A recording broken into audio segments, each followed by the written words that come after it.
같이 사도신경 신앙 고백하심으로 5월 3일 수요일 아침 새벽 예배를 살아계신 하나님 앞에 올려드립니다.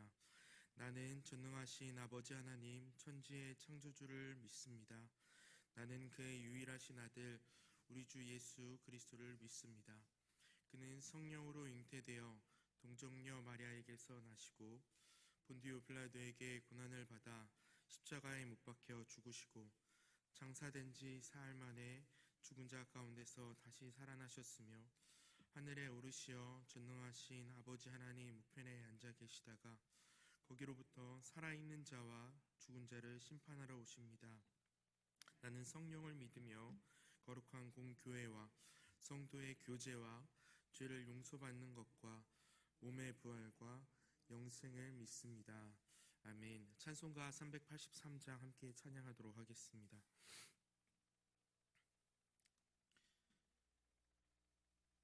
찬송가 383장입니다. 눈을 들어 산을 보니 도움 어디서 오나 천지 지은 주 하나님 나를 도와주시네. 나의 발이 실조 주가 깨 지키며 택한 백성 항상 지켜 길이 보호하시네. 도우시는 하나님이 내게 그늘 되시니 낮의 해와 밤의 달이 너를 상치 않겠네. 나의 화를 주지 않고 오늘 보하시며 너의 출입 지금부터 영영 인도하시리. 아멘.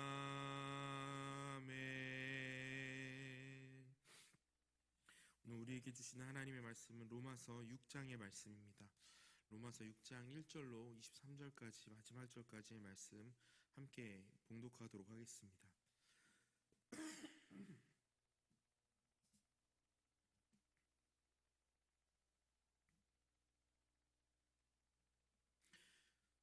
다 찾은 줄 알고 함께 읽겠습니다. 그런즉 우리가 무슨 말을 하리요? 은혜를 더하게 하려고 죄에 거하겠느냐? 그럴 수 없느니라. 죄에 대하여 죽은 우리가 어찌 그 가운데 더 살리요? 무릇 그리스도 예수와 합하여 세례를 받은 우리는 그의 죽으심과 합하여 세례를 받은 줄을 알지 못하느냐? 그러므로 우리가 그의 죽으심과 합하여 세례를 받음으로 그와 함께 장사되었나니 이는 아버지의 영광으로 말미암아 그리스도를 죽은 자 가운데서 살리심과 같이 우리로 또한 새 생명 가운데서 행하게 하려 함이라. 만일 우리가 그의 죽으심과 같은 모양으로 연합한 자가 되었으면 또한 그의 부활과 같은 모양으로 연합한 자도 되리라. 우리가 알거니와 우리는 옛사람이 예수와 함께 십자가에 못 박힌 것은 죄의 몸이 죽어 다시는 우리가 죄에게 종 노릇하지 아니하려 함이니 이는 죽은 자가 죄에서 벗어나 의롭다 하심을 얻었음이라. 만일 우리가 그리스도와 함께 죽었으면 또한 그와 함께 살 줄을 믿노니 이는 그리스도께서 죽은 자 가운데서 살아나셨음에 다시 죽지 아니하시고 사망이 그를 주장하지 못할 줄을 알미로다. 그가 죽으심은 죄에 대하여 단번에 죽으심이요 그가 살아계심은 하나님께 대하여 살아계심이니 이와 같이 너희도 너희 자신을 죄에 대하여는 죽은 자요 그리스도 예수 안에서 그러므로 너희는 몸의 사욕에 순종하지 말고 또한 너희 지체를 불의의 무기로 죄에게 내주지 말고 오직 너희 자신을 죽은 자 가운데에서 다시 살아난 자 같이 하나님께 드리며 너희 지체를 의의 무기로 하나님께 드리라. 너희를 주장하지 못하리니 이는 너희가 법 아래에 있지 아니하고 은혜 아래에 있음이라. 그런즉 어찌하리요?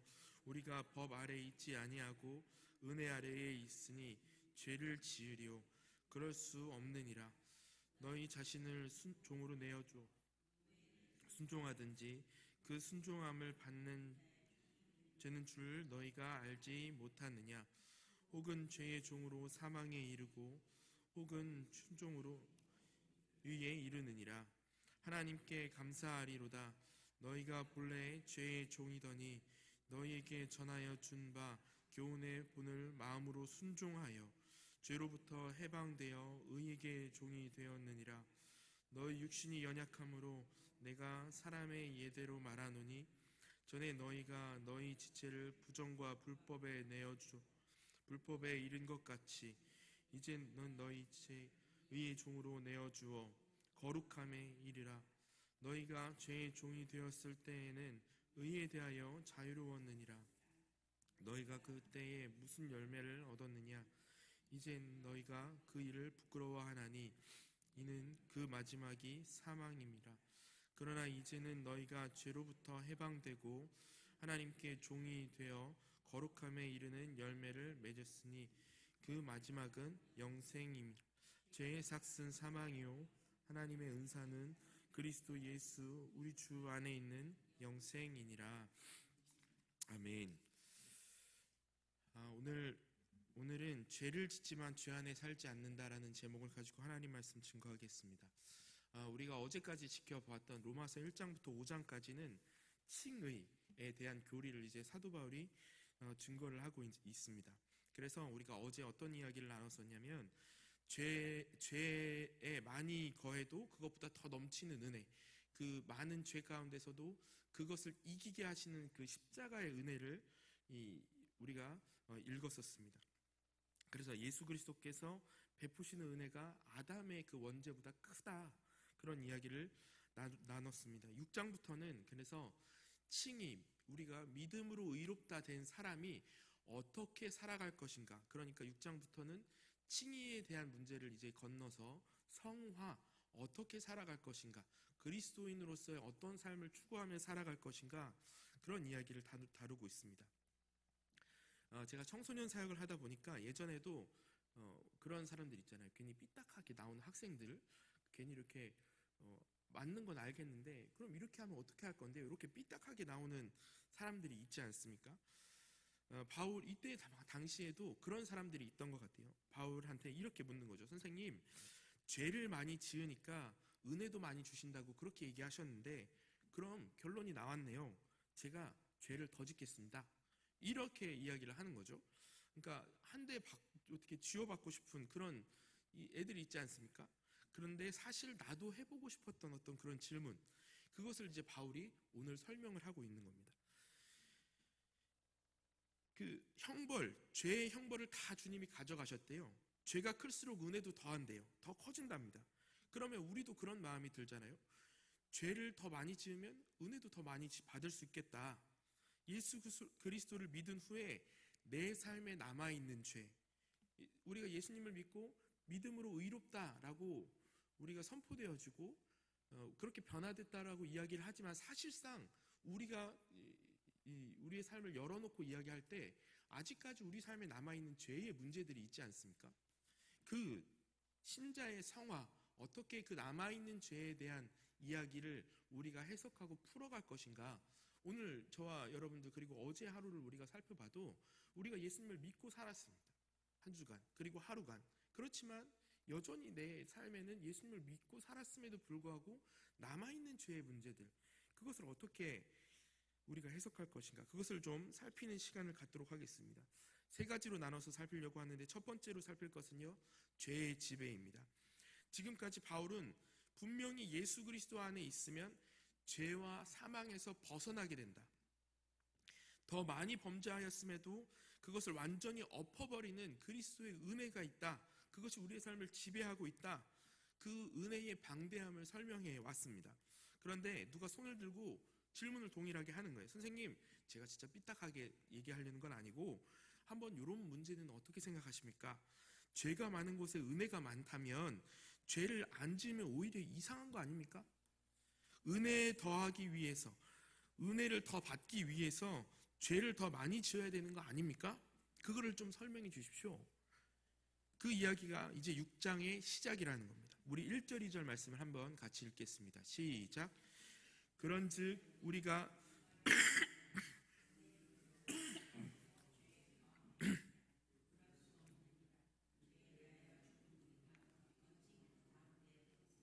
자, 아멘. 2절 보면 대답이 무엇입니까? 그럴 수 없다. 일단 이것이 대답이라는 거예요. 우리가 쉽게 이렇게 설명을 할 수 있을 거예요. 요즘 젊은 사람들의 B2를 많이 합니다. 여러분 B2가 뭔지 들어보셨어요? B2? B2가 뭐냐면 요즘 사람들이 투자를 해요. 뭐 코인에 투자를 하고요. 주식에 투자를 하는데 빚을 내서 투자를 하는 거예요. 어떤 청년이 엄마, 내가 좋은 정보를 하나 가져왔는데 그거 가지고 내가 돈을 좀 불려줄게. 한 2억만 줘봐. 이렇게 해서 코인에 투자를 했어요. 근데 코인에 투자를 해서 돈을 다 날렸어요. 그리고 나서 보니까 아들이 그냥 엄마한테만 돈을 가다가 쓴 게 아니라 신용대출도 받고 뭐 마이너스 통장도 받고 빚더미에 앉아 있는 거예요.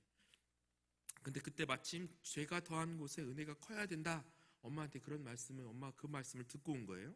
그래서 있는 돈 없는 돈 다 빼서 그걸 갚아줬습니다. 그러면 은혜가 크다. 그러면 이 청년이 다음에 해야 할 일은 무엇입니까? 엄마가 이렇게 돈이 많은 줄 몰랐네. 내가 대출을 더 받아도 되겠네. 한 번 더 해볼게. 또 줘봐. 내가 빚 또 질게. 이렇게 해야 되는 게 목적입니까? 아니라는 거예요. 하나님께서 이 은혜를 더 주신 목적이 무엇이냐면 뒤로 가게 함이 아니고 앞으로 나아가게 하기 위함이다. 다시 그 일을 하라는 게 아니고 그것을 벗어나서 새로운 일을 향해 나아갈 수 있게끔 밀어주는 것. 이게 더 큰 은혜의 목적이라는 거예요. 그런데 목사님 그런 거 다 알고 있습니다. 이론적으로 저희도 동의가 됩니다. 당연히 죄를 지으면 안 되죠. 근데 문제는 뭐냐? 우리의 현실과는 다르다는 겁니다. 내가 예수를 믿었습니다. 그리고 그 은혜를 우리가 정말 진심으로 고백을 해요. 다 인정합니다. 그런데 이 한 주간 또 죄를 지었어요. 또 분노하고요. 또 넘어지고요. 또 내 약점 가운데 분투하는 나의 모습을 보게 됩니다. 그럼 여기서 우리에게 떠오르는 질문들이 수없이 많아지지 않습니까? 내가 하나님을 만났다가 다시 떠난 건가? 이렇게 질문하신 분들도 계시고, 내가 처음부터 제대로 믿지 않았던 건가? 아니면 그때 받았던 은혜가 그냥 내 감정에 의해서 받았던 은혜인가? 어떤 이 회의론적으로, 이론적으로는 알고 있는데 실제로 내가 살아가는 삶에서 내가 죄를 짓는 모습을 보면서 회의감이 오기도 하고요. 지겨움에 빠지는 거예요. 그러니까 신앙생활을 좀 하다 보면 딜레마에 빠지는 겁니다. 목사님 그만 좀 하시라고. 어차피 내가 그렇게 뭐 예수님 믿고 해도 다 또 죄에 넘어지고 나는 죄를 못 끊을 존재고 어차피 그렇게 못 될 존재입니다. 그래서 헤어나올 수 없는 내 자신의 연약함 때문에 오히려 넘어질 때가 많다는 거예요. 오늘 예수를 내가 그리스도로 고백했지만, 구주로 고백했지만 그 이후에 여전히 남아있는 나의 삶의 약점들, 내 삶의 죄악들, 그것을 우리는 어떻게 해석할 것인가? 오늘 예수 그리스도를 믿은 이후에 신자의 상태를 오늘 바울이 잘 정리해야 된다라고 하면서 이야기를 하고 있는데 그게 오늘 제목과 같다는 거예요. 아까 제목 기억하시나요? 죄를 짓지만 죄 안에 살지 않는다. 신자의 상태를 우리가 명확히 이해해야 돼요. 교리적으로. 그게 뭐라고요? 죄를 짓지만 죄 안에 살지는 않는다는 거예요. 이것이 하나님 나라 가기까지 우리가 예수를 믿는 자로서 이 땅을 살아가는 삶의 형태가 된다는 겁니다. 그래서 오늘 이 구절을 잘 보면 뭐라고 그러냐면 너희들은 예수를 믿은 후에 단 한 개도 죄를 짓지 않고 깨끗한 삶을 살게 될 거야. 이렇게 말하는 구절이 오늘 한 구절도 나오지 않습니다. 1절과 2절 말씀 다시 한번 보여주세요. 한 번 더 읽겠습니다. 시작. 그런즉 우리가 무슨 말을 하리요? 은혜를 더하게 하려고 죄에 거하겠느냐? 그럴 수 없느니라. 죄에 대하여 죽은 우리가 어찌 그 가운데 더 살려? 여기 영어로 보면 continue, live 뭐 이런 단어를 쓰고 있습니다. 계속해서 죄에 어떻게 거하겠니? 어떻게 더 살겠니? 이 단어를 일부러 쓰고 있다는 겁니다. 이게 무슨 뜻이냐면 우리가 하나님 나라 갈 때 하나님 앞에서 우리의 죄악과 이 몸을 벗어 던질 때 죄악의 행위까지도 다 벗어버리고 새로운 몸을 입는 그때 우리는 새로운 몸을 그때 입고 죄를 아예 벗어버리게 될 겁니다. 그러나 부활 이전에 예수를 믿고 다가올 미래를 소망하면서 이 땅에서 살아가는 신자들의 삶은 어떻게 되냐? 죄를 지을 때가 있다는 거예요. 그게 당연한 일이라는 겁니다. 그런데 변화된 것이 무엇이냐? 죄에 거하지는 않게 된다. 죄에 더 살게 되지는 않게 된다. 그래서 성경은 언제나 죄를 말할 때 행위, 한 가지 행위를 죄로 이야기하지 않고 지배력의 개념으로 이야기를 합니다. 우리가 세상을 살 때 야, 너 죄인이야. 이 어떤 의미입니까? 그런 행위를 했다는 거죠. 살인을 저질렀다는 거죠. 간음했다는 거죠. 행위로 접근하지 않습니까? 성경에서 죄를 어떻게 이야기하냐면 성경에서는 죄의 권세로부터 자유로워졌다 이런 말을 써요. 권세가 무엇입니까? 파워죠. 힘이죠. 어떤 지배력이 있다는 거예요.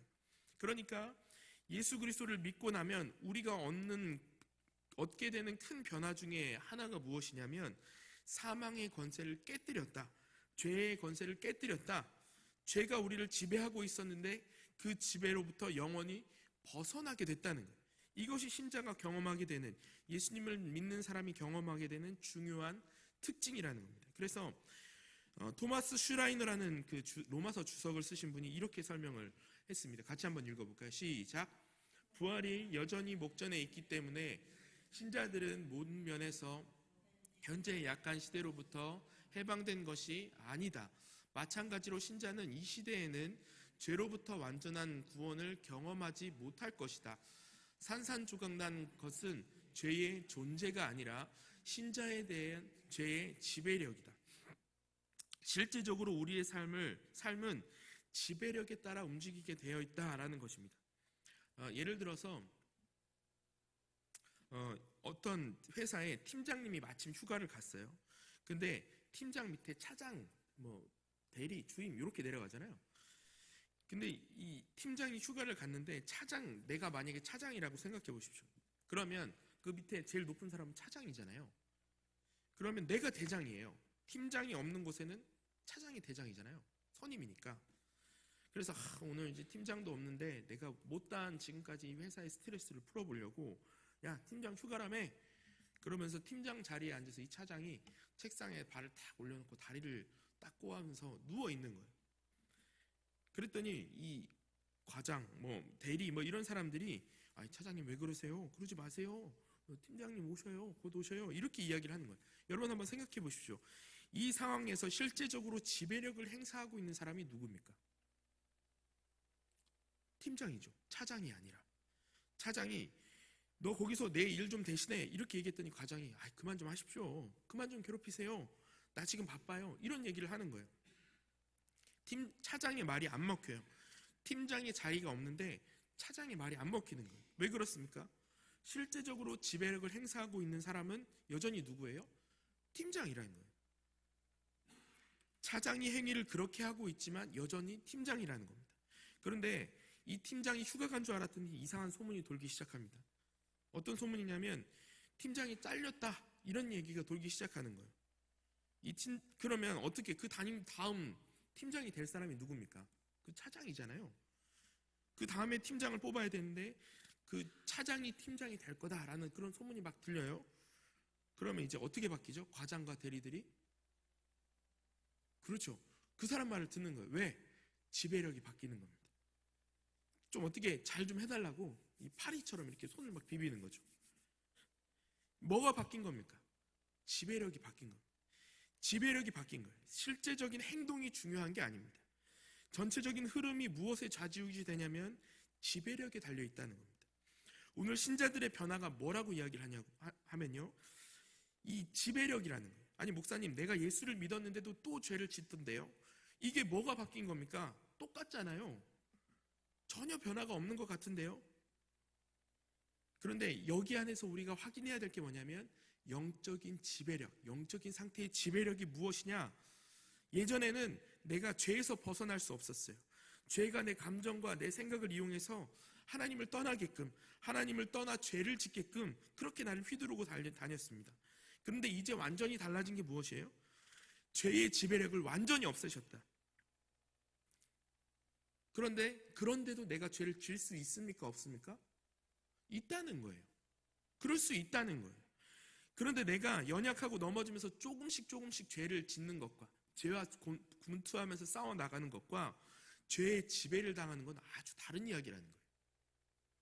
이제 나는 더 이상 죄 안에 살 수 없다. 그래서 존 모레이 교수님이 그것을 아는 것, 내가 죄를 질 수도 있는 존재구나. 그런 것을 인식하고 죄와 싸우려고 죄를 이기기 위해서 우리가 고군분투하는 그 길로 들어서는 것, 그것이 아주 중요하다는 거예요. 신자가 내가 어떤 상태인가를 아는 것이 중요하다. 그래서 그럴 때 우리가 죄를 이겨낼 수 있는 자신감도 생긴다는 겁니다. 여러분 한번 생각해 보십시오. 제가 이 강대상을 밀고 있어요. 밀고 있는데 안 밀리는 것 같아요. 그런데 옆에서 박흥병 장로님이 밀려요. 조금만 더 밀어봐요. 그렇게 얘기를 해주면 제가 힘이 나겠어요? 힘이 나지 않겠어요? 제 눈에는 안 밀리는 것 같아요. 그렇지만 옆에서 장로님이 조금씩 밀리고 있다고, 힘을 좀 더 써보라고, 그럼 밀리는 거예요. 그 말이 중요하다는 겁니다. 존 머레이 교수님이 구속이라는 책에서 이렇게 또 이야기를 합니다. 같이 한번 읽어보겠습니다. 시작. 남아있는 죄와 거듭난 신자가 죄와 싸우는 것과 거듭나지 못한 사람이 죄에 크게 개의치 않는 것은 역시 전혀 다르다. 죄가 우리 안에 사는 것과 우리가 죄 안에 사는 것은 전혀 별개다. 원수가 수도를 함락시키는 것과 원수의 패장병들이 수비대를 괴롭게 하는 것은 전혀 다른 양상. 우리가 어떻게 살고 있대요? 원수가 우리의 수도를 함락시킬 힘을 가진 것처럼 생각하면 절대 안 된다는 겁니다. 원수는 이미 다 십자가의 공로로 다 무너진 거예요. 그럼 우리 삶을 괴롭게 만드는 그 죄성, 그 죄의 문제는 무엇이냐? 원수의 패잔병들이라는 거예요. 밀면 밀리게 돼 있다는 거예요. 이어서 보십시오. 다음 장 넘겨주십시오. 시작. 죄가 더 이상 자신이 더 이상 지배할 수 없다는 것과 새롭게 하고 거룩하게 하는 은혜가 자기를 붙들고 있고 자신은 성령으로 말미암아 하나님이 거하시는 하나님의 전이 되고 영광의 소망으로 그리스도께서 자기 안에 계시다는 사실을 아는 것은 그리스도인에게 너무나 중요하고 성화를 이루어가는데 어마어마한 영향을. 자, 지금 내 상태가 어떤 거냐? 내가 지금 죄가 있는데 예수 그리스도를 믿는 자에게 생기는 권세가 무엇인가? 죄의 권세가 없어지고 예수의 권세가 지배하고 있기 때문에, 그 지배력이 나를 지배하고 있기 때문에 죄를 밀면 밀린다는 거예요. 그걸 알고 있어야 자신감, 밀려오는 열정도 새롭게 생겨난다는 겁니다. 그래서 오늘 8절 말씀을 한번 계속해서 보시기 바랍니다. 8절 시작. 이는 그리스도께서 죽은 자 가운데에서 살아나셨음에 다시 죽지 아니하고 사망이 다시 그를 주장하지 못할 줄을 알미로다. 그를 주장하지 못할 줄을 알미로. 이게 뭐예요? 지배죠. 12절 말씀. 그러므로 너희는 죄가 너희 죽을 몸을 지배하지 못하게 하여 몸의 사용 순종하지 말고. 12절 14절 말씀. 죄가 너희를 주장하지 못하리니 이는 너희가 법 아래 있지 아니하고 은혜 아래에 있습니다. 자, 이게 다 뭐예요? 지배력에 대한 이야기라는. 자꾸 너 죄 했어 안 했어? 죄 졌어 안 졌어? 이렇게 하니까 죄를 못 끊을 사람처럼, 죄에 대해서 계속 우리가 지는 사람처럼 그렇게 만들어 놓는다는 거예요. 여러분, 어제도 죄를 졌죠? 안 하려고 했는데 또 했죠? 그만 좀 하고 싶은데, 그 짓 좀 그만하고 싶은데 또 실행했지 않습니까? 그러면 오히려 우리가 예배 자리 나올 때 할 말이 없는 거예요. 예수님한테. 나는 결국 죄로부터 안 될 존재인가 보다. 나는 예수님 잘못 만난 존재인가 보다. 내 신앙이 어디선가 뭔가 잘못됐나 보다. 아니라니까요. 패잔병들이 계속 괴롭힌다고요? 그러면 포기하는 게 아니라 계속 밀어야 된다는 거예요. 그러므로 적용인데, 예수 그리스도를 믿고 성령 하나님께서 내 안에 내주하실 때 나타나는 변화, 그 증거가 무엇이냐? 지배하는 주체가 바뀌게 된다. 성경은 결코 처음부터 예수를 믿는 순간부터 죄를 하나도 짓지 않게 됩니다. 그런 것을 요청하지도 않고 가능하다고 격려하지도 않아요. 여러분 착각하지 마십시오. 교회에 오셔서 처음 이렇게 행위를 막 변화시키려는 분이 있어요. 목사님 죄송해요. 제가 11조를 못했어요. 주일 예배도 빠졌어요. 자꾸 그런 얘기를 하는 거예요. 저한테. 괜찮다고. 아직 안 하셔도 된다고. 마음이 될 때 준비하셔서 하라고. 그래서 이제 제가 그런 얘기를 해요. 계속해서 예배 나오시라고. 설교도 그럼 좀 들어보시고 예배 안에서 변화되는 그 시간을 좀 가져보시라고. 예수님을 만나는 게 더 중요하다고. 여러분 한번 생각해 보십시오. 어떤 사람이 억지로 한번 예배를 나옵니다. 억지로 한번 선교를 가요. 억지로 한번 헌금을 냈다고 칩시다. 그러면 그 사람 보고 막 잘했다고 칭찬하면 그 사람이 변할까요? 안 변해요. 다시 끊어져요. 다시 또 이어가지 못하는 겁니다. 그런데 어느 순간에 그 사람 주제가 바뀌었다라는 생각이 들 때가 있습니다. 그분이 예배에 오시는 줄도 몰랐어요. 그런데 어느 날부터 그분이 오셔갖고 자기가 모임에 좀 참가하게 해달라는 거죠. 그런 얘기를 해요. 어떤 분이 그냥 교회만 왔다 갔다 하시는 분인 줄 알았는데 어느 날부터 헌금을 하기 시작하시는 거예요. 왜 그런지 아십니까? 나를 지배하는 주제가 바뀐 거예요. 지배력이 바뀐 겁니다. 내가 교회에 다녔어도 지금까지 나를 지배하는 주체가 있어요. 그 주제가 있었어요. 교회를 다녀도 내가 하나님을 알아도 나를 지배하는 주제는 사업이었어요. 가정이었어요. 여자친구였어요. 어떤 가정의 어떤 관계의 문제였어요. 지배적으로 그거에 내 스케줄을 맞춰놓고 주일날은 예배 가야 되니까 생각하지 않고 주일날은 여행 가야 되니까 가족이 더 중요하지, 일이 중요하지. 그런데 어느 순간 하나님을 만나고 나서부터 그 지배력이 나를 지배하기 시작하는, 그 지배력이 바뀌는 순간부터 주일날은 우리 가정이 예배하는 날이구나, 여행 가는 날이 아니구나, 그게 느껴지면서 변화가 되기 시작하는 겁니다. 그래서 여러분, 죄는요 단순히 어떤 나쁜 하나의 행동이 아닙니다. 우리를 향한 지배력이에요. 그래서 우리가 그 지배력의 싸움이 무엇인가? 그래서 죄를 우리가 당면할 때 그 죄의 문제에 대해서 내가 또 죄를 졌네 이렇게 생각하지 않으셔도 됩니다. 죄를 질 수 있습니다. 그것을 가지고 다시금 주님 앞에 나아가면 돼요. 그 지배력이 우리 안에서 그리스도의 지배력이 우리를 붙잡고 있으면 우리가 믿고 나아갈 수 있어야 된다는 것입니다. 두 번째로 살펴볼 것은 죄의 극복입니다. 그러면 구체적인 변화를 어떻게 이끌어낼 것인가? 죄의 구체적인 그 극복 방향인데 그걸 두 가지로 나눠볼 수 있습니다. 첫 번째는 시도냐 구현이냐입니다. 내가 도대체 신자로 예수님을 믿는 사람으로 살아가는데 예수를 믿고 나머지 삶을 사는 게 새롭게 되려는 시도냐, 아니면 이미 일어난 것을, 이미 존재하는 것을 구현하는 거냐, 그걸 잘 물어봐야 된다는 겁니다. 8절과 11절 말씀 같이 읽어보겠습니다. 시작. 만일 우리가 그리스도와 함께 죽었으면 11절 말씀입니다. 이와 같이 너희도 너희 자신을 죄에 대하여는 죽은 자요 그리스도 예수 안에서 하나님께 대하여는 살아있는 자로 여길지어다. 자, 이상한 얘기가 나옵니다. 그렇게 여기래요. 그렇게 여겨라 이렇게 얘기를 합니다. 될 거야. 땅값이 오를 거야. 결혼할 거야. 이렇게 여기라는 거 아닙니까? 아니 목사님, 지금 성경에서 하는 말이 자기 개발과 다른 게 뭐예요? 잘 될 거야. 넌 할 수 있어. 긍정적으로 생각하라. 똑같은 거 아닙니까? 그런 얘기를 하는 거죠. 그렇게 물어본다는 거예요. 그런데 오늘 성경이 뭐래요? 내가 하나님께 대하여는 살아있는 자로 여기래요. 오늘 그렇게 여기라 라는 말이 세상에서 그 맹목적으로 믿어라 라는 것과 뭐가 다릅니까? 오늘 성경에서 이야기하는 것은 이것이 진짜 실체라는 거예요. 오늘 질문이 아까 앞에 뭐라고 이야기했어요? 시도하려는 것인가? 구현하려는 것인가? 내가 죄를 극복하고 싶습니다. 하나님께서 원하는 참된 삶을 살고 싶습니다. 그럴 때 내가 시도해봐야지 라는 것은 어떤 의미입니까? 시도와 구현 안에서 어떤 의미예요? 비교해봤을 때 이게 될지 안 될지는 모르는 거죠.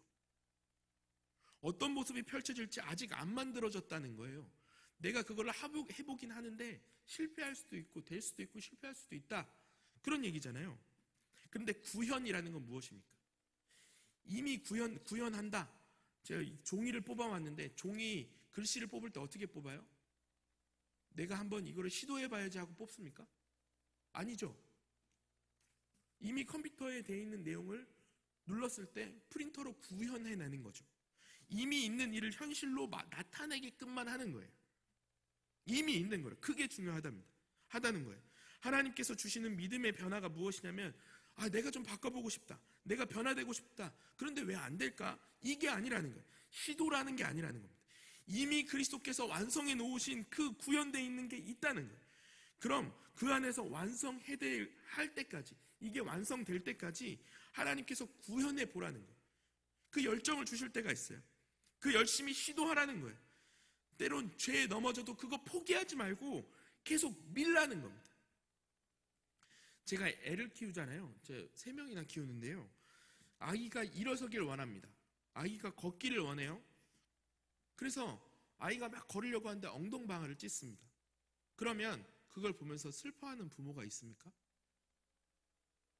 우는 부모가 있어요. 아유, 우리 아이가 또 넘어졌네 하고 우는 부모가 있어요? 슬퍼하지 않아요. 왜 그렇습니까? 막 자녀한테 너 왜 걷지 못해? 넌 실패한 존재야. 회개해. 이러지 않습니다. 계속 엉덩방아를 쪄도 어이구 잘한다. 옳지. 이렇게 해요. 왜 그렇습니까? 우리는 이미 경험적으로 알고 있죠. 아이들은 걷게 될 거라는 걸. 그게 정해진 일이라는 걸. 엉덩방아를 58번 찍든 1000번을 찍든 10,000번을 찍든 그거 몰라요. 근데 그게 중요한 게 아니라는 거죠. 그런데 우리는 죄에 대해서 내가 그 행위를 몇 번 더 했느냐, 그거 세고 있다가 변화되지 못한다는 거예요. 아이가 이미 걸을 것을 알기에 우리는 그것을 실패라고 이해하지 않습니다. 그리고 그것을 진행이라고, 과정이라고 보죠. 오늘 우리에게도 동일합니다. 오늘 참석하신 우리 성도님들 중에 하나님께서 어떤 일을 해야겠다, 그 마음을 주실 때가, 그 열정을 주실 때가 있습니다. 그거 큰 선물이죠. 왜 그렇습니까? 나보고 절대 실행하라고 시키신 게 아닙니다. 시도해보라고 하신 게 아닙니다. 하나님께서 이끌어 가실 그 이미 완성된 실체, 그것이 하나님 안에 존재한다. 그래서 아들을 위해서 기도해라. 회사를 위해서 기도해라. 너희 가정을 위해서 기도해라. 그럼 주님 그거 했을 때 제가 기도하면 될까요? 안 될까요? 이게 아니에요.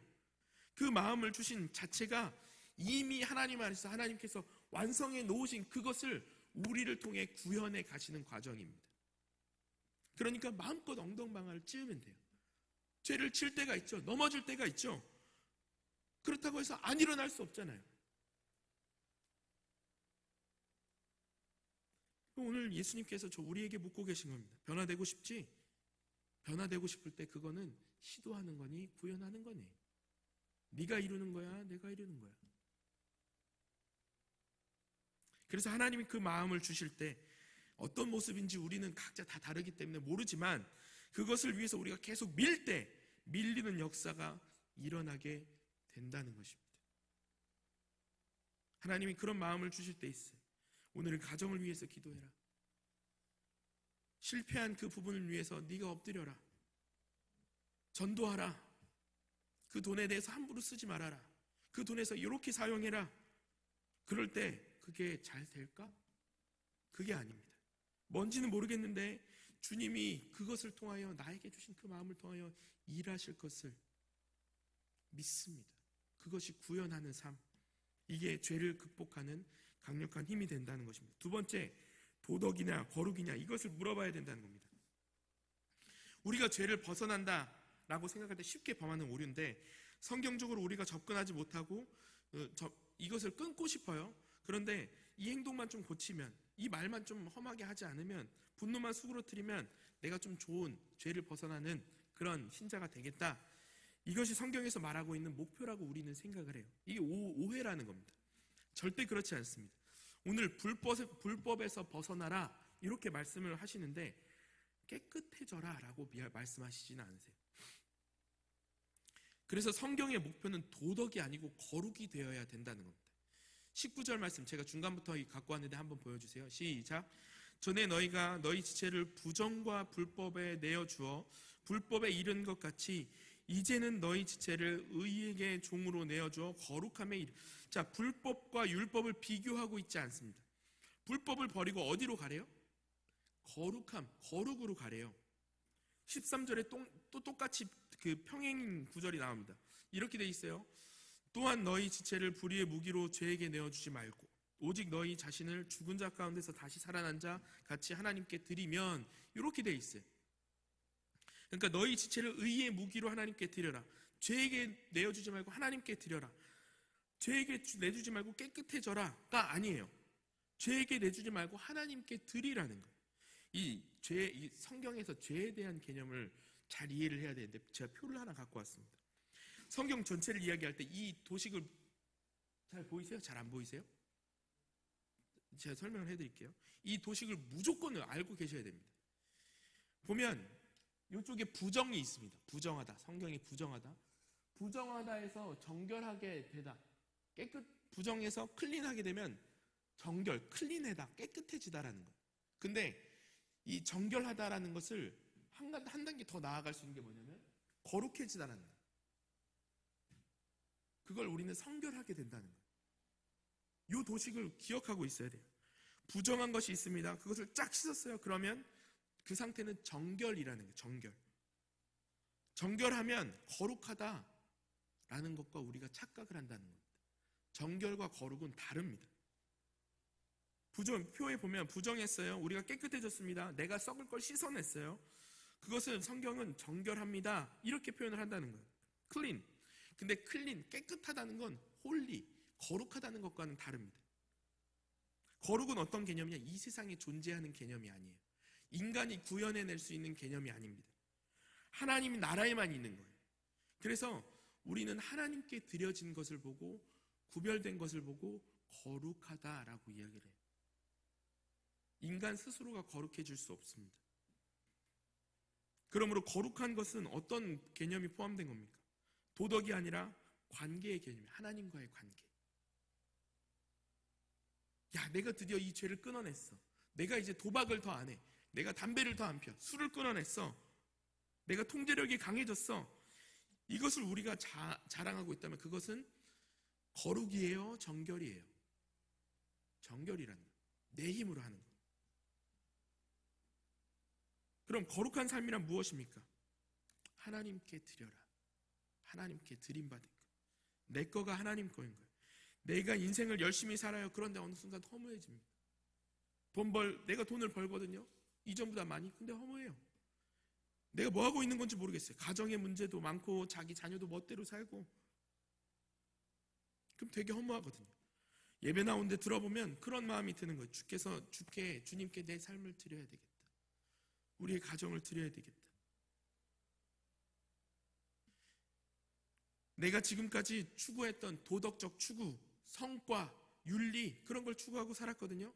여러분, 그게 우리 기독교를 믿는 목적이 아닙니다. 그러면서 하나님이 우리한테 물으시는 거예요.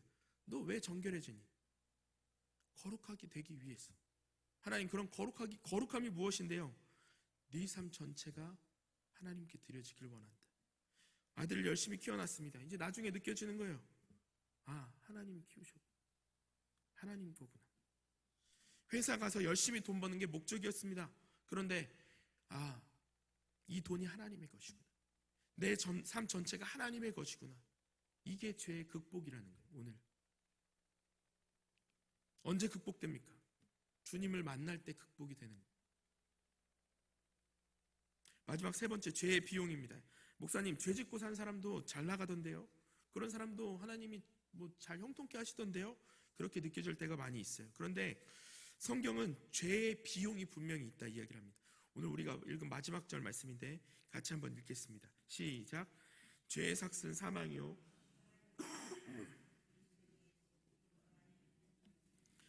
죄와 하나님의 은사를 비교하고 있는데 죄의 삭, 이 비용이라는 거죠. 나중에 급여라는 거예요. 죄가 어떤 서비스를 막 해주면 그거에 대해서 나중에 돈을 다시 지불해 줘야 된다.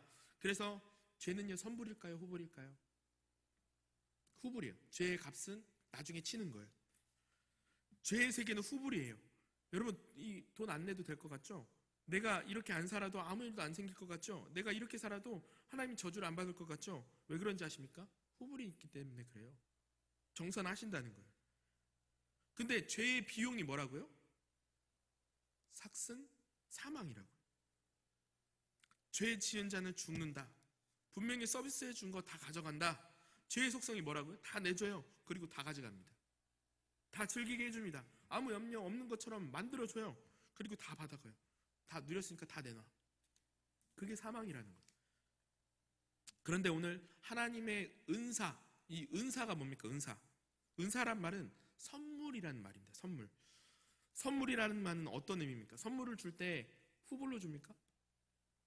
제가 우리 박명순 권사님께 어떤 선물을 하나 줄 때 이 권사님 이거 선물이에요 이렇게 주고 값은 나중에 후불입니다. 돈 내셔야 돼요. 이렇게 하면 그거 무슨 선물이에요? 그건 선물이 아니죠. 파는 거죠. 그러니까 선물이라는 건 값을 치고 나서 주는 겁니다. 값을 치고 나서 공짜로 주는 거. 하나님께서 내게 주시는 영생을 보고 뭐라 하냐면 은사다, 선물이다 이렇게 이야기합니다. 그 비용을 누가 대셨습니까? 하나님께서, 예수 그리스도께서 자신의 몸으로 비용을 대셨다는 거예요. 그러므로 이것은 나에게 비용을 요구하지 않습니다. 급여를 요구하지 않습니다. 예수 그리스도의 죽으심이 바로 비용이 지불됐다는 거예요. 하나님께서 먼저 비용을 지불하셨다라는 것을 믿는 사람만이 그것을 공짜로 얻을 수 있다는 겁니다. 그렇다면 우리에게 남겨진 마지막 질문이 그겁니다. 그러면 또 선불로 살 것입니까? 후불로 살 것입니까? 후불의 인생이 무엇입니까? 잘 되는 것 같은데요? 잘 풀리는 것 같은데요? 그러다가 어느 순간 내 인생에 어둠이 오고 막히는 일이 오고 풀리지 않는 날이 와요. 죽음이 왔을 때 그 누가 다 지불해야 돼요? 내가 지불해야 되는 거예요. 나보고 돈 내래요. 나보고 책임지래요. 이 후불의 인생, 죄의 속박에서 벗어난 사람들, 그리스도를 믿는 사람들의 반대되는 자신감이 무엇입니까? 만약 내 인생의 사망, 내 인생의 죄에 대해서 그 사망이 올 때에도 그리스도께서 이걸 다 지불하셨고 이미 영생이 나에게 은사로 선물로 주어졌고 예수께서 그 지배력을 행사하고 계시기 때문에 죄의 권세는 이미 떠난 것이다. 그걸 내가 믿는다면 오늘 내 삶에 펼쳐지는 여러 가지 장애와 불안과 어려움들을 다시 해석할 수 있다는 겁니다. 지금까지 나쁜 일만 벌어지면 후불이었어요. 후불의 세계관이었어요. 그런데 주님께서 내가 저지른 범죄와 죄와 사망, 권세까지 모두 해방하신 걸 여러분 믿습니까? 그렇다면 오늘 주시는 고난과 환난, 그것은 절대 내가 비용을 지불해야 되는 후불의 인생이 아니라는 거예요. 주님께서 그 비용을 지불하셨고 이 환난과 어려움 중에 주님께서 내게 복을 주시고 그것을 내가 열심히 밀어버릴 때 남은 죄의 잔재들을 이 땅에서 쫓겨나는 그 삶의 영광을 우리도 함께 누릴 수 있으리라. 이 자신감이 우리 안에 주님을 통하여서 생겨날 수 있다는 겁니다. 사랑하는 성도 여러분, 그래서 오늘 말씀처럼 죄를 질 수 있습니다. 그런데 우리가 죄를 짓는 그런 상황, 우리의 연약함 때문에, 때로는 그 죄성 때문에 넘어지는 상황이 있을지라도 그 가운데 누가 여전히 우리를 지배하고 계세요? 하나님께서 우리를 붙잡고 계시다는 것을 잊지 않고 우리가 그것을 통하여 다시금 그 죄를 밀어내는 그 힘을 내서 죄와 싸워서 이기는 정말 성숙한 그리스도인들이 되기를 주님의 이름으로 축원합니다. 기도하겠습니다. 은혜와 사랑의 하나님, 오늘 말씀처럼 우리의 삶의 연약함과 죄성으로 말미암아 매일 넘어지고 쓰러지는 우리를 책망하지 않으시고 다시 일으키시면서 또한 끌어안아 주셔서 주님 감사합니다. 오늘 말씀처럼 우리가 은혜의 풍성함을 따라 죄로 들어가는 것이 아니라 때로는 넘어지더라도 이미 십자가에서 승리를 이루신 주님의 사랑을 의지함으로 오늘도 삶에서 부족하지만 주님의 마음을 가지고 한 걸음 한 걸음 주님을 닮아가며 성화의 길로 나아가는 성숙한 그리스도인들이 되게 하여 주시옵소서. 주님, 오늘도 기도의 자리로 나아갑니다. 주님 앞에 서기에 부족하고 연약하지만 부끄럽지만 이미 완성하신 그 사랑을 오늘도 우리가 의지하여 간구의 자리로 나아가오니 사랑하는 우리 성도들 가운데, 성도들의 기도 가운데 주님 응답하여 주시고 마음의 소원함과 기도의 제목 가운데 조명하시는 성령의 역사가 넘치게 하여 주시옵소서. 오늘도 우리 기도 가운데 응답하실 것을 믿고 감사드리며 이 모든 말씀 우리를 구원하신 예수님의 이름으로 기도합니다. 아멘. 주기도문 하겠습니다. 하늘에 계신 우리 아버지, 아버지의 이름을 거룩하게 하시며 아버지의 나라가 오게 하시며 아버지의 뜻이 하늘에서와 같이 땅에서도 이루어지게 하소서. 오늘 우리에게 일용할 양식을 주시고 우리가 우리에게 잘못한 사람을 용서하여 준 것 같이 우리 죄를 용서하여 주시고 우리를 시험에 빠지지 않게 하시고 악에서 구하소서. 나라와 권능과 영광이 영원히 아버지의 것입니다. 아멘. 수요일은 우리 선교사님들을 위해서 기도하는 날입니다. 우리 해외에서 선교하고 계시는 우리 선교사님들을 위해서 함께 기도해 주시고 또 오늘 가지고 나오신 기도 제목을 위해서 가지고 함께 기도하시다가 자유롭게 돌아가셨으면 좋겠습니다. 우리 함께 기도하겠습니다. 은혜와 사랑의 하나님,